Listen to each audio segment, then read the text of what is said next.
کہ میں جب اس پلیٹ فارم پہ نہیں تھی نا تو میں اور بہت زیادہ تسبیحات وغیرہ کرتی تھی نا، یا صورتیں پڑھ لیتی تھی، قرآن پاک نا میرے سے کئی کئی دن کھلتا نہیں تھا، تو اور بس فجر کی باقی ساری نمازیں پڑھتی تھی، فجر کی نماز نا میں میری اکثر قضا ہو جاتی تھی، لیکن اس پلیٹ فارم پہ آنے کے بعد نا ایک تو ماشاءاللہ فجر کی نماز بھی میری ریگولر ہو گئی ہے، دوسرا میں نے 1 فروری کو قرآن پاک شروع کیا تھا، اور آج 19 فروری کو نا میرا 28واں پارا نصف ہو گیا، انشاءاللہ میرا صبح قرآن پاک ختم ہو اب آپ جانا کو ہے، پتہ تو چلا ورنہ میں باجی؟ تو رمضان میں بھی ہلو، اس میں آواز ہاں جی عجیب آ رہی ہے، لٹر زوردار. رمضان میں پڑھتی تھی ہلو جی. اب جی، آپ ورنہ کو ورنہ میں نے وہ رمضان میں بھی، ہاں جی مجھے آواز آ رہی ہے.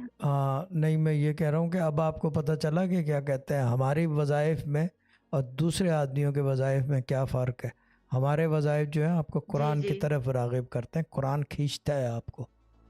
دوسروں کے وظائف میں جی جو جی لٹرم پٹرم اور پھر تعویذ دھاگے یہ وہ سب ڈوریاں اور پھر پھوکے، کوئی کچھ کر رہا ہے کوئی ہوں کچھ، اس کے اندر جو ہے پھر آپ دین سے تو دور ہونا ہی ہونا ہے. صحیح. یہ فرق ہے.